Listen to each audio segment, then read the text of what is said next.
VAR isn't the problem. It's the way it's used that's the problem, and the people using it that's the problem. But they change. Well, I think that's part of the issue, though, isn't it, as well? There's no consistency. We've banged on about it on this pod for so long, and I'm sure every one of you guys that are listening or watching us now could be like, for fuck's sake, here we go again. But it is the consistency that just ruins football.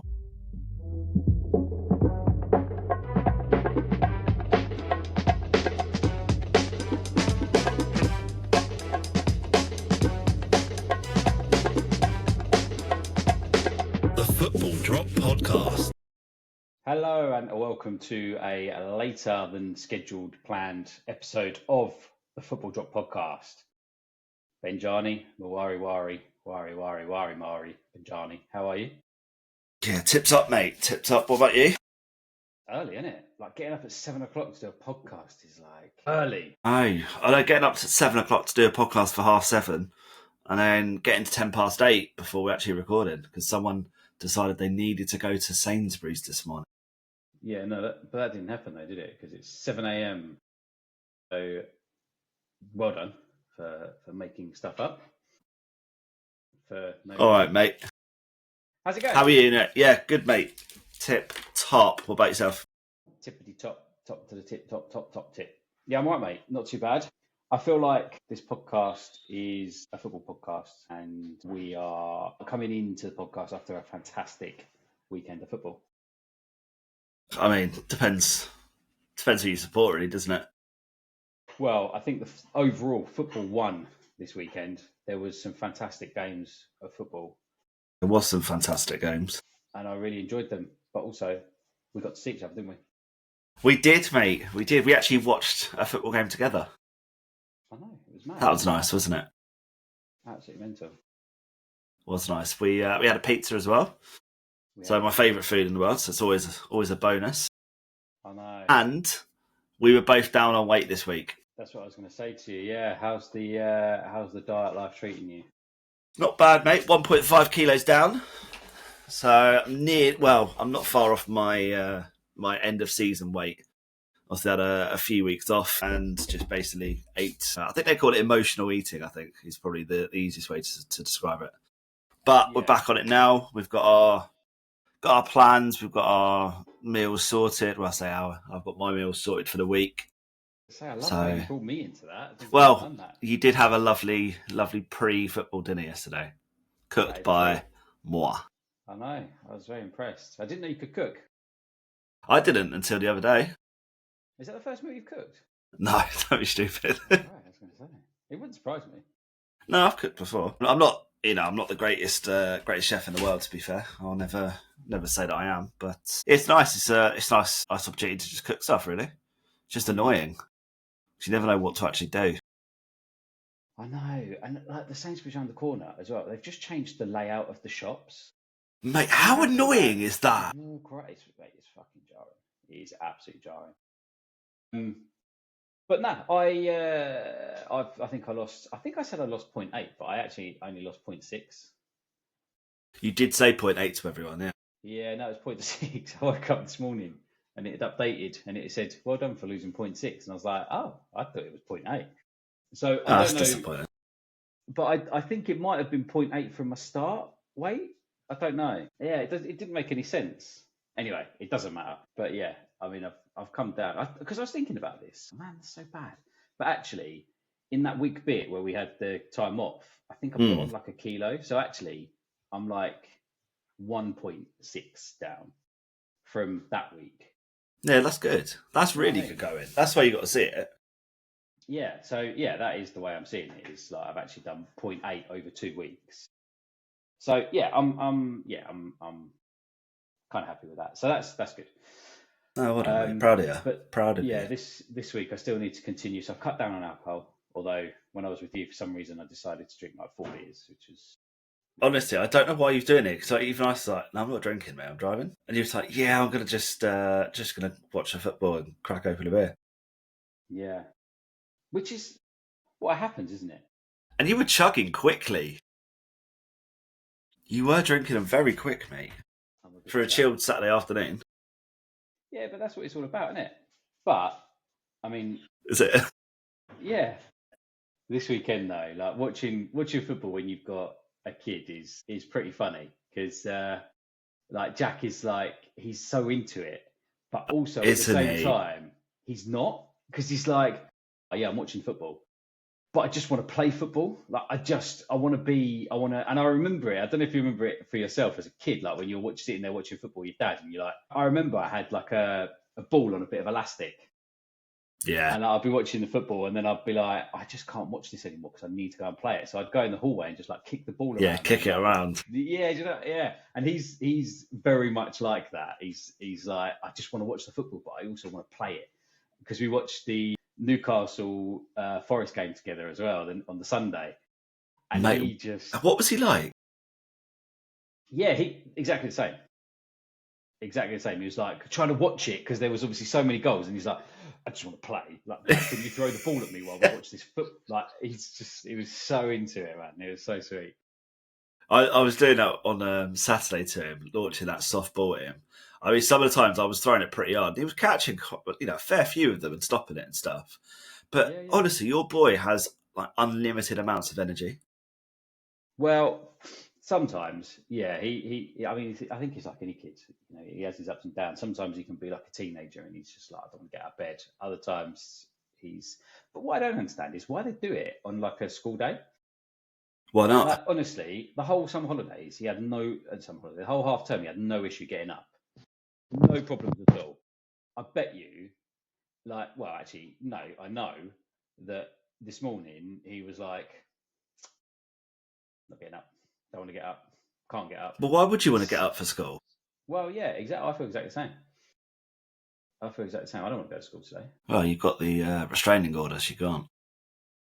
Yeah, good one. Oh, how funny! But yeah, How funny! football is a funny old thing, isn't it? And I tell you what, I find kids football at the weekend fascinating. When you're stood there and you've got like parents who are either just sort of being encouraging to kids, or you've got parents who shouting at the ref for making a bad decision. And I have to just think to myself, this is kids football. It's not that important where you need to shout, come on. You've said this a few times now as I well. Is just it still don't. happening? It still happens, man. And then, then the other side of it, I had a parent come up to me and say how good Jack was in goal and how he'd done so well. And I'm like, I just can't get the balance. But I guess it's like life, isn't it? People are weird. You've either got people who are kind and people who aren't kind. And I guess that's where we are in this podcast. I'm kind, you're not that kind. So it takes all sorts of people, doesn't it? Shots fired early doors on a Tuesday morning. It is early doors. I don't understand why you've been like this, but Should we move on? go on, Ed. What do you want to move on to? So should we move on to the predictions cup just to give a bit of an update to everybody what's No, going on with no, the that's okay. predictions cup? No, we're okay. So basically, I think you had an early lead up until sort of early January. I think you were kind of winning, and then I sort of managed to have a good couple of weekends. Now I'm 9 points ahead of Yeah, you. So for those who don't follow, it's 1 point for a correct result. So if the score's 2-1 and I put 3-1, then I get a point. If I put 2-1, I get 3 points for a bang on correct result. yes, And yes. nothing for anything else. So I'm now 9 points ahead of you on 170. You're on 161. What's more annoying is that there's been so many especially over the last kind of 3-4 weeks or so, where I've been literally a goal out from a bang on. Yeah. So many times, or it's like I'm bang on it until about 85 minutes. And again, the same as last season, these last 5-10 minutes screw me over in so many games. It's so frustrating. But no, you've had a very good couple of weeks. I can't take it away. And what's always nice is that you're very dignified in victory. You don't ever rub it in. You don't ever text me, oh, it's another 3 points to me. Oh, another 3 points to me.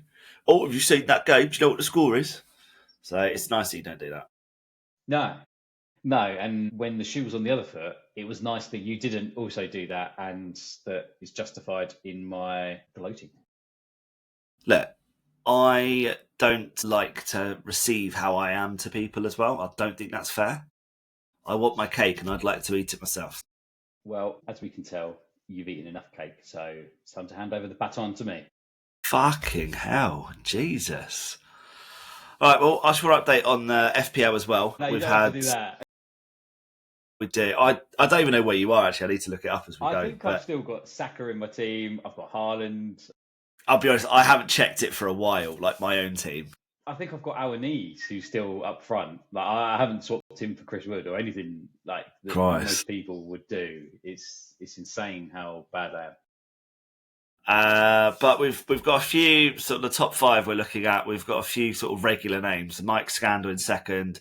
Alistair McIntosh has been up there for a while in first place as well, leading for quite a while. He's got like 40, 50 point gap now. We've had a new one come up, James Pomfret in third. Stuart Skinner is dropped to fourth now, but Stu's been up there for a long time now as well. Jesper Hedegaard is up to fifth now. A bit of a shout to Sam Marsh, though. He's down in ninth now. I get messages every couple of weeks from Sam.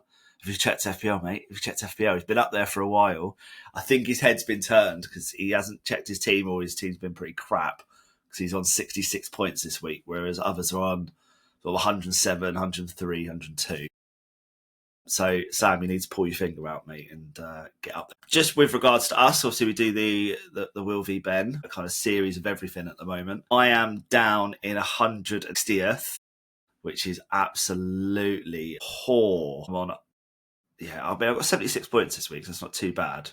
But yeah, that's pretty crap. And I'm just trying to find where Will is. Just got to scroll down quite a lot on here. Second, Will is 34 points this week. So you're on 1165 overall, 1297. A bit of a gap, but that's easily closed down if we actually checked our teams more regularly, which you think we would, considering we run an FPL league. Well, I've never been able to get into FPL. I just can't be bothered. I know it sounds bad, but I don't care enough about it to do it. The first 2 months of it, I'm hooked. Every week I'm on it, I'm checking it. And then inevitably, I don't perform that well on it. And it gets to that stage where I'm like, Joe, I should give up now. Especially if I see that you've given up, I'm like, I'm definitely going to give up then. And just hope that I'm ahead and just check it every 4 weeks. I'm like, Will's ahead, better check the team. And that's pretty much it. But where I've been ahead most of the season, I can't be bothered. Yeah. Then I forget. I wonder if I'm going to get like that with the predictions now because I'm so far ahead.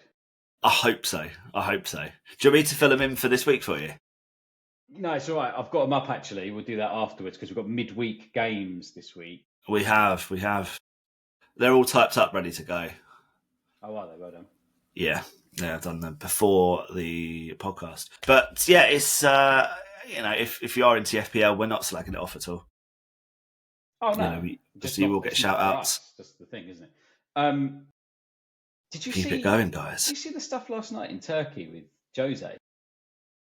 Do you know what? I only saw it this morning. I've just been catching up on stuff. Turkish football's in a real weird place, isn't it? Yeah, I mean, he's been really critical, isn't he, of Turkish football, especially the refereeing. He has. I think he's been overly critical, though. He seems to be just slating everything about Turkey. He's actually been talking about Turkish people and things as well. And you think, is that a line too far? Surely just stick to football. But he's slating the culture, the fans, the attitude to football in that country, the referees, the biasness, alleged corruption and things like that. It just feels a bit stick to your lane kind of thing. Yeah, well, I mean, he's entitled to have an opinion, I guess. I think Galatasaray basically made a complaint of racism against him. So I'm not too sure on the exact reasons why. There was a comment that he made about the Galatasaray bench jumping like monkeys towards, I think a player of his got made a foul, and so I think that's in reference to what the complaint is. But we don't actually know what the complaint is. It could be something else that was said. It could be that along with other things. So yeah, not too sure, but I'm sure more details of that will come out. So far, Jose and Fenerbahce have not commented. but yeah, it's really weird. They've had such a strange sort of 2-3 seasons with the officiating. I think there was the owner of a club came on and punched an official, and all sorts of different things that have been happening over in Turkey. But yeah, it's certainly interesting. Yeah, very much, very much. Yeah, I just think it always seems to be revolving around Jose, doesn't it? And Yeah. I appreciate he's a character in the game, and we love him or hate him. If he's your manager, you probably love him. But if you're against him, you absolutely despise him. But it just seems to always bring controversy wherever he goes. Certainly does. Now, I've got a little quiz question for you for today. Okay. It's a toughie. It's going to be on your Quiz question. Yeah, so it's just one question. There are 6, 9, 10, 11 people that you can pick, but I don't think it's going to be too easy. So if you get if you get 5, say, I will be really impressed. Right, Can go you on. tell me which players have won the Premier League with 2 different clubs? 2 different clubs. Kante. N'Golo Kante, yeah, with Chelsea Yeah. and Leicester City. This is hard. Really hard, isn't it? If you get 5, I'll be impressed. Alan Shearer's, no, he only won it with Blackburn. Newcastle yet to win anything in 70 years. Odds. Could change. I'm drawing a complete blank. We might have to edit some of this out, by the way, if there's lots of pauses. I'll give you some clues so that we don't have to do that, especially as we need to rush to get this out. So think Leicester City. Think their team. Hang on. N'Golo Kante, Mahrez. I'm just thinking like United, Arsenal. Van Persie. No, he didn't win it with Arsenal. Did he not? No. I thought he did. No, stick with Leicester. So Danny Drinkwater. no. Did he not win it with Chelsea? No. So think about the goalkeeping area. Think about the defence area. One of them's hard. No. I'll give you it. Mark Schwarzer. Christ. Chelsea and Leicester. Yeah, you wouldn't have got that. Maybe think defence as well with Leicester and Chelsea. German defender, big man. Robert Huth. Well done. Christ, this is well hard. Okay, next one. Think of Manchester City and Liverpool. Player who's played many times, many games. James Milner. Yeah, well done. Think of Arsenal and City. Adebayor. Not Adebayor, you're close. Think defender. Defender? Yeah. Kolo Touré. Did Nasri win it there as well? He didn't win it at Arsenal though, did he? No. Okay, welcome to Manchester. Tevez. Christ. Arsenal, Man City again. Left back. Gal Clichy. Sticking with left backs and Arsenal. Ashley Cole, yeah, well done. Christ, how did I not get that one? Yeah, that's so bad. It's too far in the past for me to even think of that. Think of Arsenal and Chelsea. Think of striker. Went to Arsenal and Chelsea. Different clubs. What's his Anelka? No, okay, yeah, well done. And then the last one, I don't think you'd ever get, but I'll give it a go. So the first person to achieve Norwegian defender, Blackburn and Man United, Henning Berg. Oh, would never have got that. You give me 100 attempts, I still would never have got that one. I could have Googled bloody Norwegian players and still not have got that, I think. That's fascinating, isn't it? That's crazy. 23 years of the Premier League and only 11 people won it twice with 2 different clubs. We thought there'd be more, but yeah, well done. That's an elite club. That's an elite club. You did well. That's a good little quiz. Well done, mate. Thank you. I want to do a blind 5 with you because this is your special. I feel like I'm going to get stitched up here, aren't I? Especially after the last couple with you.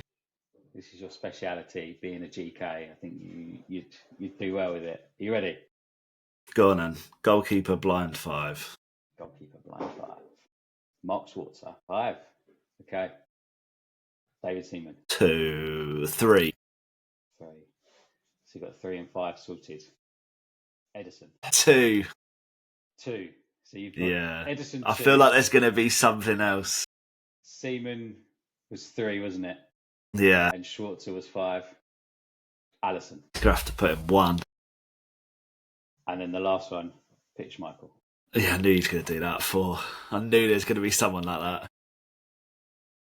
To be fair, though.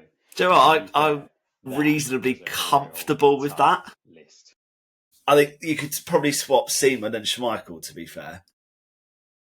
But I do think Alisson and Ederson are better than Schmeichel. Okay.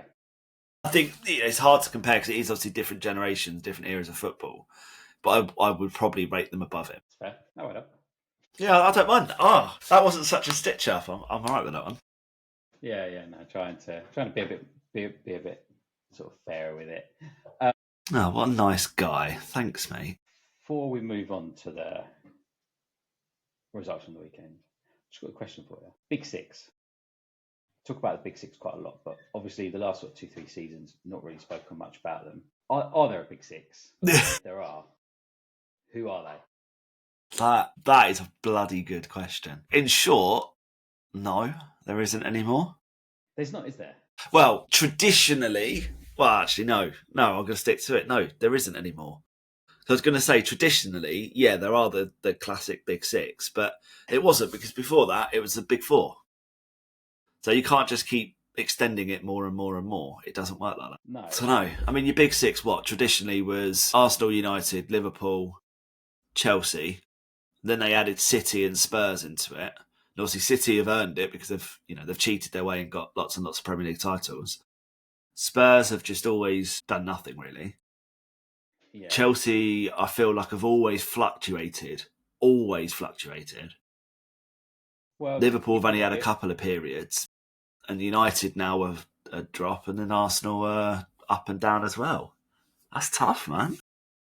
The thing is, you've always gone on, who, in the Premier League era, who's won trophies, and it's always been those 5, and then Tottenham kind of got there by, I guess, playing nice football and doing things that they just sort of leveled them up from the rest of the pack. And I guess in terms of Big Six, you've still got those teams who you can't fault their history. Now, with Manchester United over the last sort of 10 years, since Fergie left, FA Cup win, well done. Yeah, fair play to them.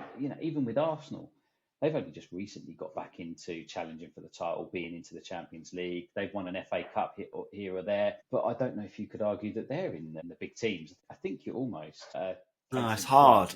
Because, I mean, realistically, when it comes down to success and, being big, it's... Man United, no. You've got City and Liverpool. Is it becoming almost like a Scottish Premier League, La Liga? No. You've just got City and Liverpool? No, you're miles off that still. The thing is, for the title, there's so many people that can challenge for it still. Whereas in Scotland, for example, that there's only going to be 2 teams that will challenge realistically for that title. Well, at the moment, it's just Celtic, really. But generally, you've only ever had 2 teams for a number of years. Whereas in the Premier League, you've got different teams will come up there every couple of years and then start fighting for a couple of years as well. Yeah. Tottenham, I genuinely feel like I've never really fought for the title. They had that 1 or 2 seasons, didn't they? They came second once, I think. Yeah. I mean, they've had a couple of sort of decent attempts, but I think on a realistic title challenge, I don't think they've really done it. And that's not to be derogatory to Spurs because it's funny. It's just facts, really. Whereas you've got Liverpool and City, City have won, a hell of a lot recently. Liverpool have been challenging. Chelsea have won a few and challenged quite a lot. Arsenal have won a couple and we've challenged quite a lot. We've come second a fair few times and been reasonably close. Same with United historically. It's tough, but that Big Six, I don't think you can really quantify a Big Six anymore. Because Newcastle, are doing incredible things. Villa are a tough team to play against now. You've got your Brentfords, your Bournemouth. They're not going to be challenging for a title, don't get me wrong, but they can upset any team. They can beat the title challengers and the title winners on their days. Yeah, no, I agree. Funny one, isn't it? It's actually sacked their manager, didn't they, at the weekend? after the loss to St Mirren. They sacked their manager. They did, yeah. Just to put that in. But no, I do agree. I think there is a definite power struggle at the moment in terms of who's going to be up there. With Tottenham and Man United just in the bottom half of the table. Chelsea haven't won a game sort of since sort of early Jan, end of December. It's a difficult one. But that being said, because all of that being said, you think it's going to be an interesting season because you've got so many different things. But the season, I would say, is wrapped up. I think we're done. Pretty much. I think race for top four is quite interesting. There's a lot going on there, which will be good. But yeah, I think first and second. I mean, to be fair, second, I don't think we've got it nailed on because we haven't got a striker for Arsenal. You've got the big ones. We know who's going to get relegated. We know who's going to win the title. You've just got that best of the rest, haven't you? Who's going to do that? Yeah. That's only involving a few clubs. You sort of think the likes of Tottenham, Man United, Everton, Wolves, Brighton, and the bottom three, and Liverpool, just sort of go on your holidays. Do what you've got to do. Get refreshed. Yeah. We'll see you next year. Let us all fight it out for the. Is it quite a boring season? I don't think it's been a boring season. I think if you look back, games, I think some of the games that have been played, I feel like because of some of the games and because of the likes of Forest, Bournemouth, to name a few, have been doing so well. I think I've fallen back in love with the Premier League a little bit more. I think there was a bit of a time where I was like, I don't really care. But now I'm like, yeah, I want to watch football because there's some great games like that. Everton, going into it, that Everton United game was a game of two halves that was absolutely brilliant. Yeah, I mean, there's lots of controversy there with the penalty from different angles. I mean, it was for me. It was definitely a penalty. I guess it depends on. I think if you're a Man United fan, there was no way that was a penalty. It was too soft. Actually, I don't think helped himself by the way he went down, but it was still a penalty. It's Ashley Young all over, though, isn't it? He does this so often, just throws himself about, feigns the injuries, and proper milks it.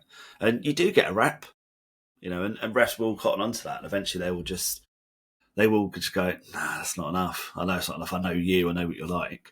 But it was the. You have to fall over. You have to fall over. Yeah, but there's a way, isn't there? Yeah, and he got it slightly wrong.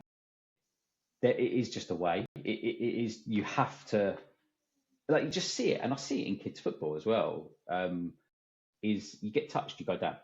You see it so often. You get touched, you go down. I think there was I can't remember which game it was, but there was a red card incident. I think it might have been the Wolves game, and he's just like, yeah, it was the Wolves game. It was Bournemouth, wasn't it? And I just thought to myself, there's absolutely no way was that a red card. It was a Barney. Because his foot went and hit the guy's ankle, but it was because his foot was over the ball. He got the ball, so his foot rolled over the ball, hit the player's ankle. He couldn't hit it any lower. That wasn't a red. And he got a red card, and you just think it's. Yeah, that's the softest red I've seen for a while. That. It's when you go to the monitor, isn't it? And you have a look at it because he initially gave a yellow card, which I thought was fair, and then you got sent to the monitor in the same way as the ref in the United game got sent to the monitor, got shown an angle. No, it's not a penalty. You think, well, no, show it as it is. What? This is the problem. It's the angles. VAR getting involved, and two, why aren't you showing the right angles? Yeah. The referee made the right decisions in both of those games, and then got told to go to the screen. It's so frustrating because it's just time and time again. It's week in, week out. VAR isn't the problem. It's the way it's used that's the problem, and the people using it that's the problem. But I think that's part of the issue, though, isn't it, as well? There's no consistency. We've banged on about it on this pod for so long, and I'm sure every one of you guys that are listening or watching us now, because, for fuck's sake, here we go again. But it is the consistency that just ruins football. Yeah, agreed. Yeah, I agree. Yeah, let's not just sit there and slag it off VAR because there have been some cracking games. They kind of got it right. So in the Arsenal game with Lewis Skelly, they got that decision right. I mean, there was an argument I saw that I think it was Kudus elbowed into Lewis Skelly first, and then Lewis Skelly pulled him down. But it would be hard to justify that as a reason to not make the decision that he made. I think the AR got it right in that time. And Arsenal were poor. West Ham were very good. Arsenal were very poor. And if you don't buy a striker, you're going to lose, aren't you? Yeah, 100%. 100%. It's just the downfall of Arsenal yet again, isn't it, that? Joe, I'm not even going to talk too much about it. We were awful. There's no getting around it. I don't want to talk about it because there's been so many better, more enjoyable games this weekend. And there's been lots of 4 goals in every game. I'd say every game, quite a few games. Brentford 4, Leicester 0. What a game that was. Leicester are poor, aren't they? Yeah, they're going, aren't they? They'll be down. They'll be out, along with Ipswich, who were poor. I think the bright sparks for Ipswich are Omari Hutchinson and Delap. I think that's it. Southampton, I think Dibbling maybe is the only player that you say has been quite consistent, but still, I wouldn't say. I think Ramsdale's been good. And I feel for Ramsdale because I feel like, I can't remember if we spoke about this last week or not, but he's in a real horrible situation where, it's inevitable he's going to get relegated. He's going to become the most relegated player in history of the Premier League. But he's done nothing wrong. No, it doesn't look fair, does it, for him? But that's where his career's taken him. He's made choices, he's made decisions. He had a time where he thought he'll be a Premier League winner, England #1 regularly, and it's not. I mean, it would take quite a lot to knock Pickford off of that because he's very good. Yeah, especially for England, Pickford's amazing. He's been great for Everton these last sort of maybe the he has been calendar year. I think he's been absolutely fantastic for Everton. He's been really consistent for them. Yeah, so yeah, I agree with that. Yeah, I think that's right. But teams are starting to do really well. Leicester were awful, but Brentford were fantastic on Friday night, getting 4 goals. I think it was 3-0 at half time. And that Damsgaard is just looking really good, isn't it? It's funny, isn't it? Because you had Wolves of a few years ago with the Portuguese contingency who were absolutely smashing it, and now you've got Brentford with like this Scandinavian contingency who just seem to be doing really well there as well. Excellent manager as well, Thomas Frank. So, but the same with Palace. They were away from home now, seem to just be picking up points. I don't know how they do it. Doing really well, aren't they? 2-0 against Fulham. I thought I couldn't believe it. I wasn't sure. I thought the goal that was ruled out for offside, the back heel from Eze, something else in the Eze. Yeah, I mean Palace they're such a strange team. They seem to start every season so poorly. In that middle chunk of the season, they're almost unplayable at times. They beat everyone around them fairly comfortably. They'll grab a few points off the big boys, and you never sit there and think they're going to get relegated. No. But when you get to this stage of the season, you think, they're clear, or they'll be fine. But at the start, you think, oh my God, they're in trouble. Glasgow was at one point in like 6 games or 5 games or something they had at one point. Yeah. You think, wow, you're in trouble. But then Mateta and Eze have just bailed them out. Yeah, almost single-handedly at points. They've been so. Shout out for Gahey at the back as well. He's been brilliant. But yeah, Palace they're efficient. They come in. They very rarely score 3, 4, 5 plus goals, but they'll get a 1-0, a 2-0, or 2-1 win. Move on to the next one. Just efficient. They just do what they do. I agree. No, I do agree. Sunday's games. Thriller at St James's Park. Oh my God. Win. Do you know what? Do you hear Nuno at the end of the game? If we had another 10 minutes, we would have won that. I believe him. I agree. It was such a tale of two halves again. Obviously, Forest started the scoring with Hudson-Odoi, but they could have got that back. I remember the Elanga one, where for some reason, rather than heading it, he decided he'd try and kick it in when the ball was like at his head height, and you think, and he skied it, and you think, if little decisions like that he decided to go with his foot and not his head, that made the difference. It could have been, and I'm not going to lie, I was sat there watching the game, and I think it was right at the end. It was 4-3. Forest were piling on the pressure, and I saw one of them hit it, and I was like, check Tiote, and I was like, I really hope this goes in. Probably a 4-4 draw as revenge, and all Arsenal fans can sit there and be like, yes. Yeah, that would have been brilliant. That would have made headlines. But it didn't happen, and Newcastle did very, very well. I mean, Forest were poor at the back, which is unlike Forest. But I don't think they were particularly poor. I generally just think Newcastle made them look bad. Because I thought Newcastle were, honestly, they were incredible. They were just relentless. That first half, as soon as that goal went in, it was like, oh, lads, we need to up our game here. And something just switched. Isak was brilliant. Guimaraes was insane in that game. Lewis Hall was fantastic. Yeah, no, They just play so well as a team. They did in the first half. In the second half, they just fell apart. Sort of sat back and thought, "Oh, we've got this," which I understand. How that can happen. But I thought VAR and the time it took to make some of those decisions, like that for the penalty. I mean, it took 3-4 minutes to determine whether it hit. I think it was Milenkovic's arm, and you think, well, it did.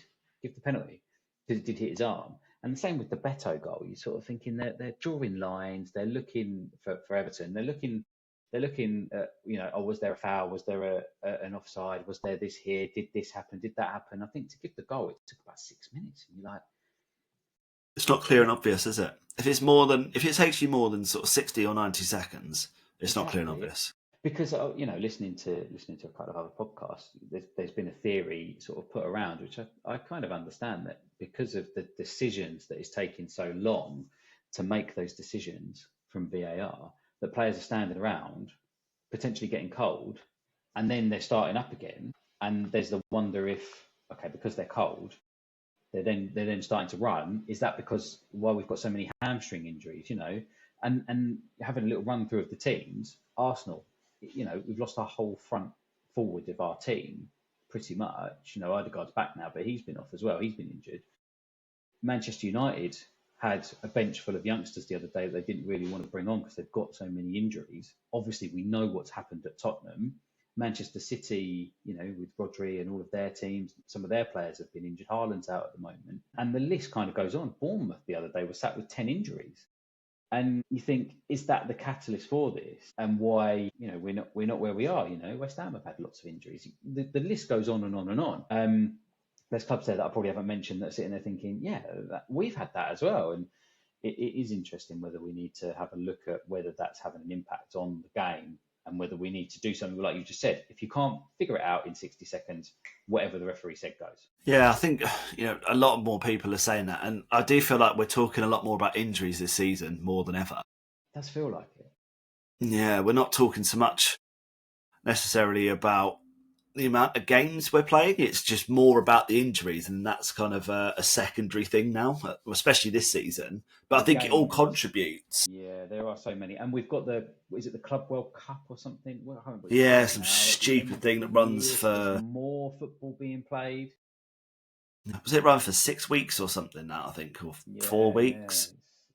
Yeah. It's just too much.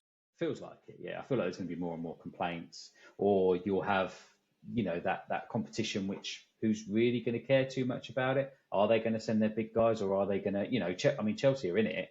They've got a whole other team that they can field, and they could be like, well, yeah, come to Chelsea and you can just play that competition. Yeah, do you get to the stage where if you're going to add more and more of these games in, do you just decide, okay, squads need to be bigger? So you have a 30-man squad rather than like a 23, 25. Couldn't you? Where you've got your starters who start the season, and then you've got your finishers who kind of finish the season.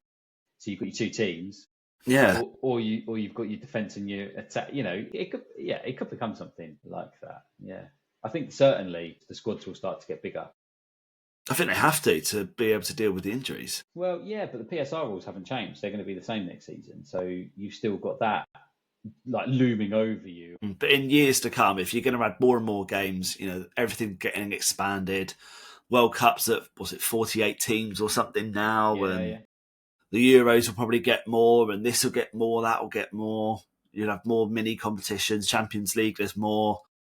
The Premier League might get more. You might have replays coming back in for domestic cups and stuff. Just as examples of that, you will need a bigger squad. or you'd be relying on your youth more, which probably helps grassroots, I guess, in each country and helps that kind of homegrown talent potentially. But yeah, we could sit here all day and talk about all sorts of things here, but yeah, I can see that there could be positives behind it. You get more football, which is great, but how much football is too much? I feel like we're at that point now where every day there's a football game on near enough. Good, isn't it? It's good for the. It is, but it isn't. I don't look forward to football as much now. When you get Super Sundays, I want like 2 or 3 good games back to back. That's a Super Sunday.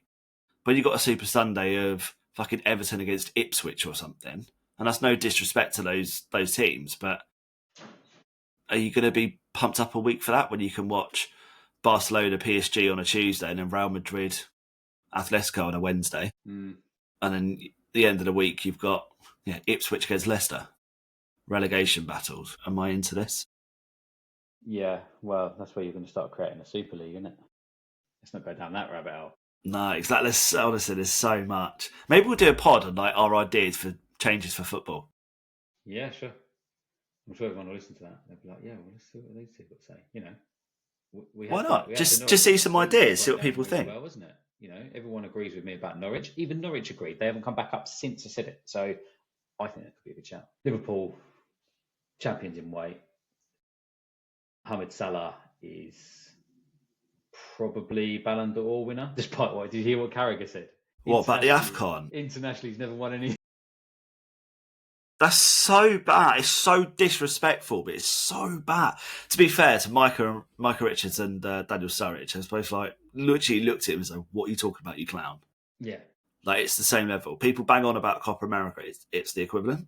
Exactly. Yeah. Yeah. Exactly. What are you talking about, Carragher? He can't win the Euros, can he? And Egypt, probably aren't going to win the World Cup. But then that's not an easy competition to win. And you get the likes of Argentina, Brazil, Germany, Italy, those sorts of teams win. But that doesn't mean that Egypt aren't that team. Good result for Liverpool. They showed that they can just play in any style, whether it's defending, whether it's zonal, whether it's attacking, whether it's whatever it is. They do it and they do it well. So congratulations, Liverpool. That game was, if I'm trying to have a neutral hat on, that genuinely was one of the most enjoyable games I've watched for a long time. It was a good, very good game, yeah. Yeah, it feels like this is changing now. Yeah. And that was the final change for City. They're not there. They're not up there. We've known that all season, but the way Liverpool just picked them apart and dominated from start to finish. I mean, City had their chance, don't get me wrong, but Liverpool were just incredible. And I don't think Liverpool really got out of third gear. Didn't seem like it, did it? Like Van Dijk, I swear he doesn't even sweat. Football's easy for him. Do you not think? He just strolls around. He just looks so composed all the time. I just don't see how you can do that. Yeah. No, interesting. It begs the question of who's going to be here. It's going to take some stopping. Liverpool going to take some stopping. Yeah, agreed. Right. Anything else, Sad? No, I think I'm all done, mate. Been a good one. Yeah. Short, sharp and sweet. See you later, guys. Hope you enjoyed.